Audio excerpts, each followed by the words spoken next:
కిషోర్ పెళ్లి చెడగొట్టాలని చూసిన రోహిణి చెంప పగలగొట్టిన మాణిక్యం అక్క. అసలు ఇదంతా ఎలా జరిగిందనేది వీడియోని స్కిప్ చేయకుండా చివరి వరకు చూడండి. గుండె నిండా గుడిగంటలు అప్కమింగ్ ఎపిసోడ్స్లో ఏం జరగబోతుందో ముందుగా తెలుసుకోవాలి అనుకుంటే వీడియోని లైక్ చేసి ఛానల్ని సబ్స్క్రైబ్ చేసుకుని పక్కనే ఉన్న బెల్ సింబల్లో ఆల్ పై క్లిక్ చేయండి. రోహిణి నిజ స్వరూపం ప్రభావతి తెలుసుకోవాలి అని మీరు కూడా కోరుకుంటే కామెంట్లో ఎస్ అని టైప్ చేయండి. మొత్తం మీద చూసుకున్నట్లయితే గనక మీనాకు అసలు విషయం తెలిసిపోతుంది. ఎందుకంటే ఇంతకు ముందు ప్రభావతి నాటకమాడి తను డెకరేషన్ కోసం వెళ్లకుండా చేసింది చింతామణి అన్న విషయం క్లారిటీ చేస్తుంది మీనాకైతే. ఎందుకంటే ప్రభావతి డైట్ మొదలుపెట్టింది కదా, డైట్కి సంబంధించిన ఫుడ్ తీసుకుని కామాక్షి ఇంటికి వెళ్ళినప్పుడు అక్కడ చింతామణిని చూసి చింతామణికి ఇటు ప్రభావతికి లెఫ్ట్ అండ్ రైట్ ఇచ్చి గట్టి వార్నింగ్ ఇచ్చి మరీ ఇంటికి వచ్చేస్తుంది మీనా అయితే. కామాక్షి కూడా తొందరలోనే మీకు ముసళ్ళ పండగ ఉంది, మీనా చాలా సైలెంట్గా ఉంటుంది, కానీ తన జోలికి వస్తే మాత్రం చాలా వైలెంట్గా మారిపోతుంది. నువ్వెవడితో కలిసి చేతులు కలిపి నీ జీవితాన్ని నువ్వే నాశనం చేసుకుంటున్నావు వదినా, తర్వాత నీ ఇష్టమని ప్రభావతికి హెచ్చరించి ఇంకా కామాక్షి కాస్త గదిలోకి వెళ్ళిపోతుంది. ఇంకా అదంతా ఆలోచించుకుని ఇంటికి వచ్చిన మీనా ఆలోచిస్తూ వంట చేస్తూ ఉండగా శృతి వచ్చి మీనాతో ఒక కాఫీ ఇస్తావా అని అడిగితే మీనా ఏం మాట్లాడదు, సైలెంట్గానే ఉంటుంది. ఇదేంటి మీనా మాట్లాడడం లేదు అని చెప్పి వెంటనే తన భుజం మీద చేయి వేసి మీనా మీనా అని చెప్పి కదిలించేసరికి ఏమైంది మీనా, ఎందుకు అలా ఉన్నావు, పిలిచినా పలకడం లేదు, పైగా ఎవరి మీదో కోపంగా ఉన్నట్టు ఆలోచిస్తున్నావు, ఏమైంది మీనా అనగానే అత్తయ్య ఎలాంటి పని చేస్తారని అస్సలు అనుకోలేదు శృతి, నిజంగానే మొన్న చీనప్పు వచ్చిందని నాటకం ఆడితే నన్ను బయటికి వెళ్ళనివ్వకుండా ఉండడం కోసమే ఇలా నాటకం ఆడారు అనుకున్నాను. నిజానికి అసలు విషయం ఏంటంటే ఆ చింతామణితో చేతులు కలిపి నన్ను ఎదగనివ్వకుండా చెయ్యాలని అత్తయ్య చూస్తున్నారు అనేసరికి ఏం మాట్లాడుతున్నావు మీనా అని చెప్పాను. కానీ ఈరోజే నాకు ఆ విషయం తెలిసింది. అత్తయ్య డైట్ చేస్తున్నారు కదా అని డైట్ ఫుడ్ తీసుకుని కామాక్షి పిన్ని వాళ్ళ ఇంటికి వెళ్ళేసరికి అక్కడ చింతామణితో మాట్లాడుతున్నారు. అసలు ఈ వయసు కావడి డ్యాన్సులు నేర్చుకోవాల్సిన అవసరం లేదు, కేవలం నన్ను ఎదగనివ్వకుండా ఉండడం కోసం, నాతో ఛాలెంజ్లు చేయడం కోసం మా అత్తయ్యతో చేతులు కలిపి ఇదంతా చేస్తున్నారు అని చెప్పి ఇంకా మీనా అయితే బాధపడుతుంది. ఎందుకు మీనా అంతలా బాధపడతావు, నువ్వు కష్టపడి పని చేస్తావు, పని చేసినప్పుడు నువ్వు బాధపడవలసిన అవసరం లేదు, బాధపడవలసిన అవసరం లేకుండానే నీకు తగ్గ ప్రతిఫలం ఆ భగవంతుడు ఇస్తాడు. ఇలాంటి వాళ్ళు ఎంతమంది వస్తే నిన్ను ఎదగనివ్వకుండా చేస్తారు చెప్పు. ఆ చింతామణి లాంటి వాళ్ళు, అత్తయ్య లాంటి వాళ్ళు నీలాంటి వాళ్ళని ఎప్పటికీ ఎదగనివ్వకుండా ఆపలేరు. అది నువ్వు గుర్తుపెట్టుకో మీనా. అయినా నీకు నేనేమి కొత్తగా చెప్పాల్సింది కాదు, నువ్వే అంటుంటావు కదా మంచి వాళ్ళకి ఎప్పుడూ మంచి జరుగుతుంది అని. నీవు మంచిదానివి, నీకెప్పుడూ మంచి జరుగుతుంది, నువ్వు దాని గురించి ఆలోచించి మనసు బాధ పెట్టుకోవద్దు అని చెప్పి ఇంకా శృతి కాస్త చెప్పి గదిలోకి వెళ్ళిపోతుంది. వెళ్ళిపోయిన తర్వాత ప్రభావతి మనోజ్ ఇద్దరు కూర్చుని హాల్లో ఉండగా అదే సమయంలో మీనా కాస్త డైట్ ఫుడ్ కోసమని దగ్గరికి వచ్చేసరికి అమ్మ ఫుడ్ అనేసరికి డబ్బులు ఇస్తేనే ఫుడ్ ఇచ్చేది అనగానే ఇది ఇల్లా హోటలా అంటూ డైలాగులు వేస్తాడు మనోజ్ అయితే. ఇల్లో హోటలో అవన్నీ మీకు అనవసరం, లేదా హోటల్కే వెళ్ళి తినండి అని చెప్పి రోహిణి చెప్పడంతో సర్లే అని 500 అక్కడ పెట్టి ఇంకా ఫుడ్ తెమ్మనగానే ఈలోపు అదంతా చూసిన శృతి కావాలి వీళ్ళకి ఇలాగే కావాలి అని గబగబా వెళ్ళి వంటగదిలో డైట్ కోసం కట్ చేసి పెట్టిన వెజిటబుల్ కూరగాయలన్నీ కూడా ఒక గిన్నెలో కలిపేసి పెడుతుంది. వాటన్నింటి మీద అక్కడే ఉన్న ఆముదం వేసి బాగా కలిపేసి శృతి వచ్చేస్తుంది. పాపం మీనాకు తెలీదు, శృతి మాత్రమే వాళ్ళ పొగరు అనగాలి అన్న ఉద్దేశంతో కలిపి తీసుకొచ్చేసరికి ఇద్దరు కూడా ఆవురావురమంటూ తినేస్తారు. తినేసేసరికి ఇంకా రాత్రి అంతా కూడా ఇటు మనోజ్కి ప్రభావతికి ఇద్దరికి కూడా మోషన్స్ పట్టుకుంటాయి. ఇద్దరు కూడా కోడు మెడల్లాగా వాలేసుకుని ఇంకా ఉదయం దిగి కిందకొచ్చేసరికి ఏమైంది ప్రభా, రాత్రి అన్నిసార్లు లేచి పడుకున్నావు, అసలు ఏం జరిగింది అనగానే మోషన్స్ అవ్వేయండి రాత్రి అంతాను, ఒకటే గేట్లు ఎత్తేయడం, అయ్య బాబోయ్ నా వల్ల కాలేదు అనగానే పనికి మాలిన తిండ్లన్నీ తింటే ఇలాగే ఉంటుంది. ఎప్పుడూ తినేది కాకుండా కొత్త కొత్తగా తినాలి, కొత్త కొత్తగా ట్రై చేయాలి అని చూస్తే ఇలానే పరిస్థితులు ఇలాగే అడ్డం తిరుగుతాయి. అది నీకు అర్థం కాదా ఏంటి అని చెప్పాను. కానీ అంటే ఏంటి, ఇప్పుడు నేను డైట్ చేసి స్లిమ్గా అయిపోతే మీ పక్కన నేను కనిపించననా, నాకంటే మీరు ముసలోళ్ళ ఉంటారనా అని చెప్పి ప్రభావతి అనేసరికి, అమ్మో నువ్వు ప్రభా, నువ్వు ఏదైనా చేసుకో, ఎలా అయినా తగ్గు, నాకేం సంబంధం లేదు. నా వయసు తగ్గించుకోవాలని నేనేమీ అనుకోవడం లేదు, నీ వయసే తగ్గించుకోవాలని నువ్వు అనుకుంటున్నావు. పోనీలే, నువ్వు నేను కలిసి తిరగడం మానేద్దాము. మళ్ళీ నన్ను పెద్దవాడిగా నిన్ను చిన్నదానిలా అనుకుంటారు అని ఫీల్ అవనవసరం లేదు అంటూ సత్యం కాస్త వెటకారంగా మాట్లాడడంతో ఇంకా ప్రభావతికి మళ్ళీ మోషన్ స్టార్ట్ అయ్యేసరికి మళ్ళీ వాష్రూమ్కి పరిగెట్టేసరికి శృతి నవ్వుతూ ఉంటుంది. ఏమైంది శృతి, ఎందుకంతలా నవ్వుతున్నావు? ఆంటీ వాళ్ళకి అలా అవ్వడానికి కారణం నేనే అంటూ చావు కబురు చల్లగా చెప్తుంది. ఏం మాట్లాడుతున్నావు శృతి? ఆంటీ వాళ్ళకి అలా అవ్వడానికి కారణం నువ్వేంటి, నువ్వేం చేసావు అనగానే, వాళ్ళ కోసం నువ్వు తయారు చేసిన డైట్ ఫుడ్లో ఆముదం కలిపింది నేనే అని చెప్పనేసరికి ఒక్కసారిగా మీనా షాక్ అవుతుంది. ఏం మాట్లాడుతున్నావు శృతి, ఆముదం కలపడం ఏంటి అనగానే, అవును నేనే కలిపాను. నిన్ను ఊరికే ఏదో ఒకటి అంటూ ఉంటే నేను మాత్రం చూస్తూ ఊరుకుంటానా? అందుకే వాళ్ళకి ఫుడ్గా ఇచ్చావు కదా, రాత్రి ప్రిపేర్ చేసి పక్కన పెట్టావు కదా, అందులోనే ఆమదం కలిపాను అని చెప్పనేసరికి, ఎంత పిచ్చి పని చేసావు శృతి, అలా చేస్తే పల్స్ డౌన్ అయిపోతుంది శృతి. నైట్ అంతా మోషన్స్ అయితే నీరసం వచ్చి సెలైన్లు ఎక్కించాల్సిన పరిస్థితి వస్తుంది. మరి నిన్ను బాధ పెడితే చూస్తూ ఊరుకుంటానా మీనా? అందుకే ఇలా చేశాను అనేసరికి, తప్పు చేసావు శృతి అనేసరికి, ఏం కాదు, నువ్వేం టెన్షన్ పడకు, నేను ఏ తప్పు చేయలేదు, ఏం కాదు, నువ్వు సైలెంట్గానే ఉండు, పేర్లు మాత్రం బయటికి రానివ్వద్దు, అర్థమవుతుందా అని ఇంకా శృతి అయితే చెప్పేసరికి సర్లే అని కేం మాట్లాడకుండా సైలెంట్గానే ఉండిపోయేసరికి ఇంకా ఇదిలా ఉండగా రోహిణి ఎప్పుడు వెళ్ళినట్టే షోరూమ్ దగ్గరికి వెళ్తుంది.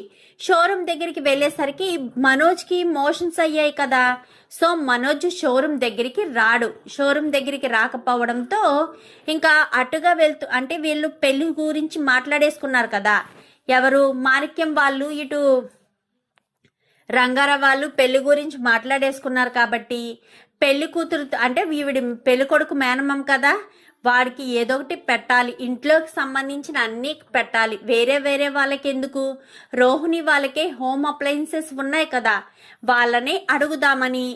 ఇంతకీ మనోజ్ ఉంటాడో ఏమో అనుకుంటూనే అలా షాప్ పక్క నుంచి వెళ్తూ మొహం చాటేసుకుని వెళ్తూ ఉండగా అక్కడ షాప్లో పనిచేసే కుర్రోడు ఒకడు బయటకు వచ్చేసరికి కుర్రోడు దగ్గరికి వెళ్ళి అడుగుతాడు, మీ బాస్ వచ్చారా అనగానే, మా బాస్కి హెల్త్ బాగోలేదండి ఈరోజు, మా మేడం మాత్రమే వచ్చారు అనేసరికి, అయితే సరైన సమయానికే వచ్చానన్నమాట అని గబగబా లోపలికి వెళ్తాడు. లోపలికి వెళ్ళేసరికి రోహిణి అని చెప్పాను కానీ, నువ్వేంటి ఇక్కడికి వచ్చావు మనోజు అనగానే, మనోజ్ రాలేదంట కదా, తనకి హెల్త్ బాగోలేదంట కదా అనగానే, చెప్పు ఏంటి ఎలా వచ్చావు అనగానే, నా మేనల్లుడు పెళ్లి పెట్టుకున్నాము, దానికి కావాల్సిన కొన్ని సంబంధించిన వస్తువులన్నీ మీ షాప్లోనే కొందామనుకుంటున్నాము అనగానే, అవునా సరే తగ్గించే నేను వేయిస్తాను, కానీ షాప్ దగ్గరికి మీరు రావద్దు అని చెప్పనేసరికి, సరే నువ్వు పెళ్ళికి తప్పకుండా రావాలి. నేనా పెళ్ళికి రావడం కుదరకపోవచ్చు, ఇంతకీ అమ్మాయి ఎవరు, ఎక్కడుంటారు అని చెప్పాను కానీ, పలానా ఏరియాలో పలానా రంగారావు అని బస్ డ్రైవరు, వాళ్ళ ఆవిడ కామాక్షి అనేసరికి రోహిణి ఒక్కసారిగా షాక్ అయిపోతుంది. ఏంటి రంగారావు అనా, ఆ అమ్మాయి పేరు అనేసరికి సుందరి అని చెప్పడంతో ఒక్కసారిగా రోహిణికి చుక్కలు కనబడతాయి. ఏంటి సుందరినా అంటే, సుందరి ప్రేమించిన వ్యక్తి ఎవరో కాదు, ఇలా మేనల్లుడా. అయ్యో బాబోయ్, ఇప్పుడేంటి, ఇప్పుడు నా పరిస్థితి ఏమవుతుంది?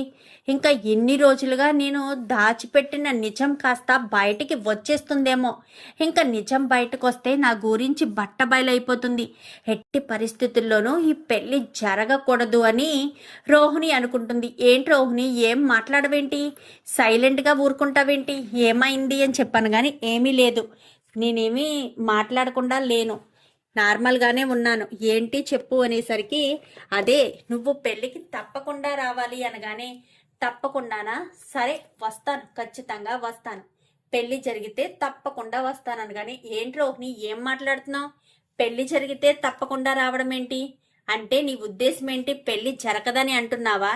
మా మేనల్లుడు ప్రేమించి పెళ్లి చేసుకుంటున్నాడు, రెండు కుటుంబాల మధ్య కూడా గొడవలు అన్నీ కూడా సమసిపోయాయి, ఇంకా ఎలాంటి ఇబ్బంది లేదు, వాళ్ళు ఒప్పేసుకున్నారు, ఇటు మా అక్క మా బావ కూడా ఒప్పేసుకున్నారు, ఇంకా ఇద్దరికి పెళ్లి చేయడమే ఆలస్యం అనేసరికి సరే అని ఇంకా రోహిణి వెంటనే విద్యకు ఫోన్ చేస్తుంది. ఫోన్ చేసేసరికి విద్య షోరూమ్ దగ్గరికి వచ్చేవే అనగానే షోరూమ్ దగ్గరికి వచ్చేస్తుంది. అప్పటికే వెళ్ళిపోతాడు మాణిక్యం.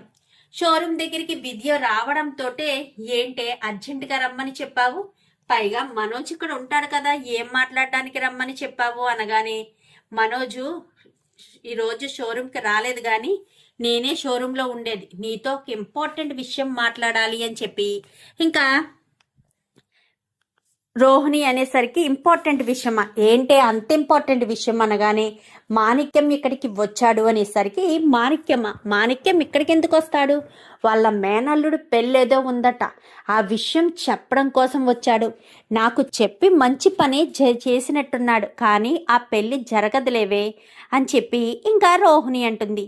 ఏం మాట్లాడుతున్నావే, మాణిక్యం వచ్చాడు వాళ్ళ మేనల్లుడు పెళ్ళి అని చెప్పాడు అని చెప్తున్నావు, వాళ్ళ మేనల్లుడు పెళ్ళైతే పెళ్లి జరగదని నువ్వెందుకు చెప్తున్నావే, ఎందుకా, ఆ మేనల్లుడు ప్రేమించి ఇంట్లోంచి వెళ్ళిపోయింది ఎవరో కాదు, అదే ఆ కామాక్షి ఉంటుందే వాళ్ళ మరిది గారు కూతురే, అదే వాళ్ళ కూతురే అనేసరికి, ఏంటే ఏమంటున్నావే, ఇప్పుడు రెండు కుటుంబాలకి పెళ్లి జరిగితే మీ కుటుంబం కూడా ఆ పెళ్లికి వెళ్తే ఈ మాణిక్యాన్ని ఆ పెళ్లిలో వాళ్ళంతా కూడా మీ వాళ్ళు చూస్తే ఇంకా నీ విషయం బయట పడిపోతుంది కదే అనగానే, అదే కదా నా భయం, ముందు నేను ఒక పని చేస్తాను, ఇంతకీ ఆ కిషోర్ ఎక్కడ పని చేస్తున్నాడో ఏంటో తెలుసుకోవాలి అని కామాక్షి పిన్ని ఇంటికి వెళ్ళి టీ పెట్టమని అడిగి, ఈలోపు సుందరి దగ్గరికి వెళ్ళి కూపి కాస్త లాగుతుంది, పలానా చోట వర్క్ చేస్తున్నాడు అనగానే, సరే ఇప్పుడు నేను అర్జెంటుగా అక్కడికి వెళ్ళాలి అనగానే, నేను మాత్రం రానే, ఈ పాప పనిలో నేను మాత్రం పాలు పంచుకోను, ఒక తెలిసి ప్రేమించుకున్న వాళ్ళని విడదీస్తున్నావు, నీ స్వార్థం నువ్వు చూసుకుంటున్నావే తప్ప వాళ్ళ గురించి నువ్వు ఆలోచించడం లేదు, తప్పు చేస్తున్నావేమో రోహిణి అని చెప్పాను, కానీ నేను చేసేది కరెక్టే, నా గురించి మాత్రమే నేను ఆలోచించుకుంటానని రోహిణి కాస్త చెప్పి సరాసరి వెళ్ళి ఆ ఆఫీస్ రూమ్లో ఇక్కడ కిషోర్ అంటే ఎవరు అని చెప్పి అడిగేసరికి, నేనే కిషోర్ అనగానే, నీకేనా సుందరితో పెళ్లి కుదిరింది అని చెప్పాను, కానీ అవును నాకేనండి అని చెప్పనేసరికి, ఆ సుందరి జాతకం ఏంటో నీకు తెలుసా, తన జాతకం అస్సలు మంచిది కాదు, ఆ విషయం నీకు తెలియకుండానే నువ్వు పెళ్లి చేసేసుకుంటున్నావు, సుందరి పెళ్లి జాతకంలో గండం ఉంది, ఆ అమ్మాయిని పెళ్లి చేసుకుంటే అస్సలు కలిసి రాదు, తర్వాత నీ ఇష్టం, నీకు చాలా నష్టం కలుగుతుంది, ప్రాణాలు పోయే అవకాశం కూడా ఉంది, జాతకం అస్సలు మంచిది కాదు, అసలు మీరు జాతకం చూపించారా, ఒక్కసారి జాతకం చూపించుకుంటే మీకు వచ్చిన డౌట్లన్నీ క్లియర్ అవుతాయి, అయినా జాతకం చూపించుకోకుండా ఈ రోజుల్లో పెళ్ళిళ్ళు చేసుకోవడం ఏంటి, మీ అమ్మగారికో మీ నాన్నగారికో లేక మీకో పెద్ద గండం ఏర్పడి ఉండొచ్చు అని చెప్పి మాట్లాడేసరికి, ఇంతకీ మీరెవరు అనగానే, ఆ అమ్మాయి జాతకం నాకు తెలుసు, ఆ అమ్మాయి జాతకం మా గురువు గారి దగ్గరికే వచ్చింది, అందుకే ఆ అమ్మాయి జాతకం మంచిది కాదని నేను నిన్ను వెతుక్కుంటూ మరీ వచ్చి నీకు సలహా ఇస్తున్నాను, నువ్వు నా తమ్ముళ్ళలాంటి వాడివి అని చెప్పి ఇంకా కిషోర్కి కాస్త బాగా ఎక్కించి రోహిణి కాస్త వెళ్ళిపోతుంది.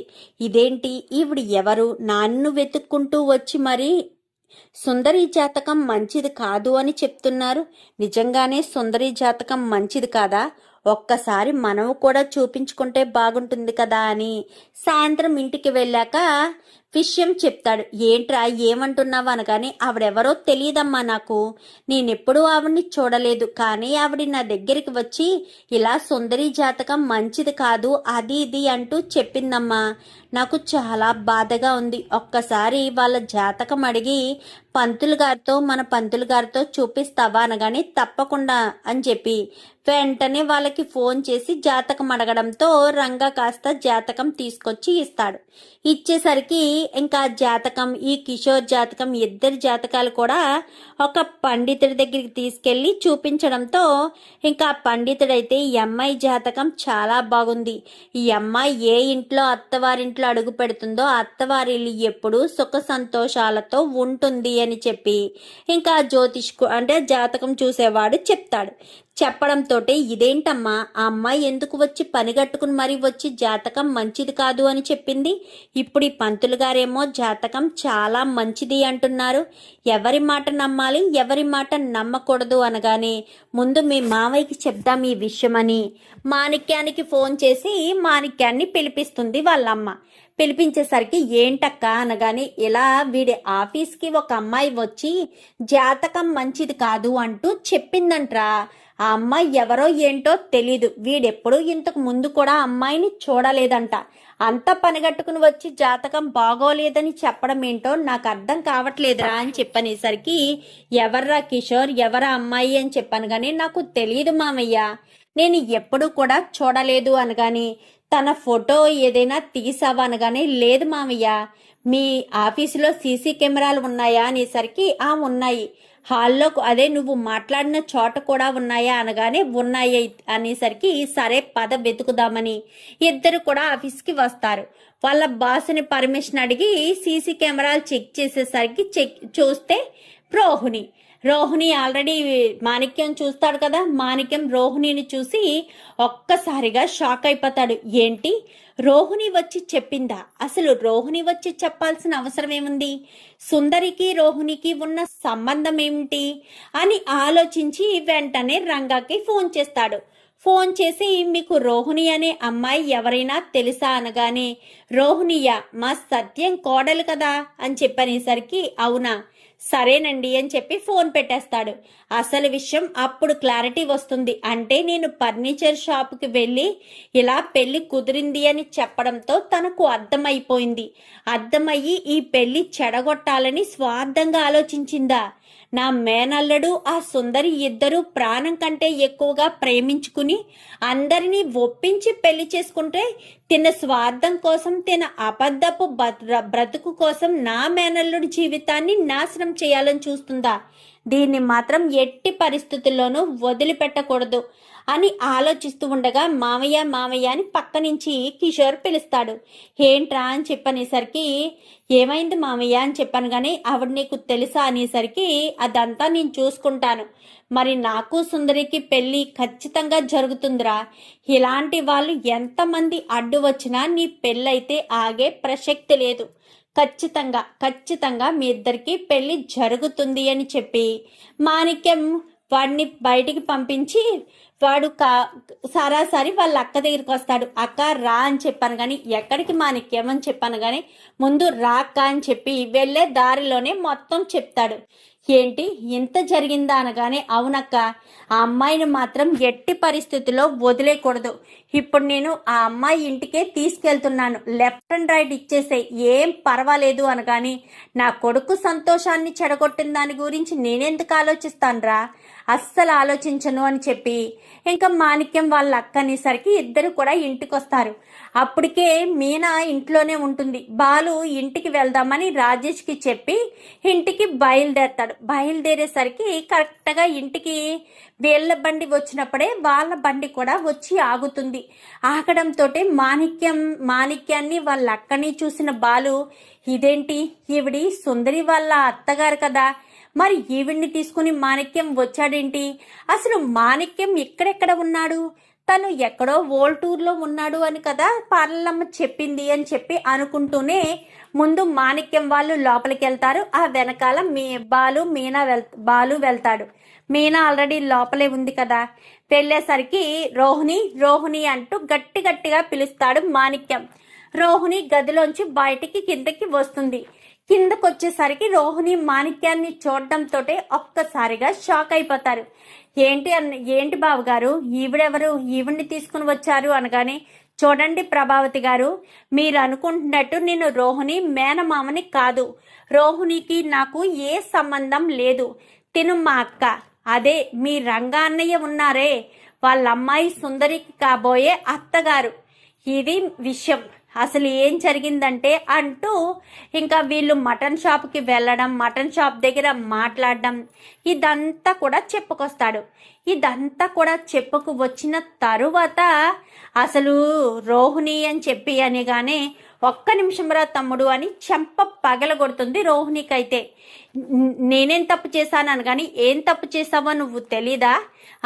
సుందరి జాతకం బాగోలేదని నా కొడుకు దగ్గరికి వెళ్ళి నా కొడుకుని సుందరిని విడదీయాలని చూస్తావా? నీ స్వార్థం చూసుకుని నువ్వు ఇలా చేయడం తప్పనిపించలేదా నీకు? నువ్వు స్వార్థంగా ఆలోచించి ఈ రకంగా చేయడం తప్పనిపించలేదా? అసలు ఏంటమ్మాయి, ఏంటిదంతా? నువ్వు ఎంత దారుణమైన మనిషివని అస్సలు అనుకోలేదు. నీ బ్రతుకు గురించి మాత్రమే ఆలోచించి నాకు మేనల్లుడు ఆ సుందరి పెళ్లి జరగకుండా ఆపడం కోసం సుందరి జాతకం బాగోలేదని అబద్ధం చెప్తావా? నీ అబద్ధపు బ్రతుకు కోసం నా మేనల్లుడి జీవితాన్ని నాశనం చేయాలనుకున్నావా? తప్పు చేసావమ్మా, చాలా పెద్ద తప్పు చేసావు. అందుకే నిజం చెప్పేస్తున్నాను, రోహిణికి నాకు ఎలాంటి సంబంధం లేదు. తనసలు నా మేనకోడలే కాదు. నేను మలేషియాను పోలేదు, నాకు మలేషియా వెళ్ళే పని కూడా లేదు, అసలు నాకు పాస్పోర్టే లేదు. చూడండి ప్రభావతి గారు, నేను ఫస్ట్ నుంచి మీ దగ్గరికి మొన్నటి వరకు వచ్చిన ప్రతి నాటకం, ప్రతి మాట వెనక ఉన్నది ఈ రోహిణియే. రోహిణి చెప్పినట్టుగానే నేను చేశాను. నేను ఏ తప్పు చేయలేదు. రోహిణి ఎలా చెప్తే అలాగే చేశాను. తన మాట, తను ఏం చెప్తే అదే చేసుకొచ్చాను అని చెప్పి మాణిక్యం చెప్పడంతో ఇంకా ప్రభావతి రోహిణి మీద చాలా కోపంగా ఉంటుంది. ఎందుకంటే ఇన్ని రోజులు మా మేనమామ అంటూ అబద్ధాల మీద అబద్ధాలు చెప్పి మోసాలు చేసి ఇంత దారుణంగా రోహిణి ప్రవర్తించడంతో ప్రభావతి జరిగిన విషయం వల్లన్నీ కూడా గుర్తు తెచ్చుకుని చాలా చాలా కోపంగా ఉంటుంది ప్రభావతి అయితే రోహిణి మీద.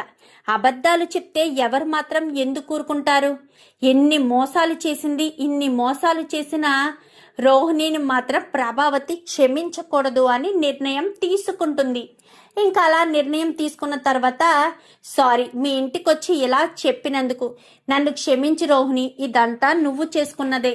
నేను నువ్వు ఆడిన నాటకంలో సహాయం చేద్దామనుకున్నానే తప్ప ఈ రకంగా జరుగుతుందని కలలో కూడా అనుకోలేదు. ఈ రకంగా అయినందుకు నేను బాధపడుతున్నాను అని చెప్పి క్షమించు నన్ను అని అక్కడి నుంచి కాస్త వెళ్ళిపోతాడు. వెళ్ళిపోతూ నీకు రంగా వాళ్ళ ఇంటికి తీసుకువెళ్ళలేదు కదా, రంగారావు గారి ఇంటికి వెళ్దాం రా, కానీ అక్కడి నుంచి కాస్త రంగారావు దగ్గరికి వచ్చి మొత్తం రోహిణి చేసిన పని గురించి అంతా కూడా రంగారావుకు చెప్తాడు. చెప్పేసరికి ఒక్కసారిగా రంగారావు కూడా షాక్ అవుతాడు.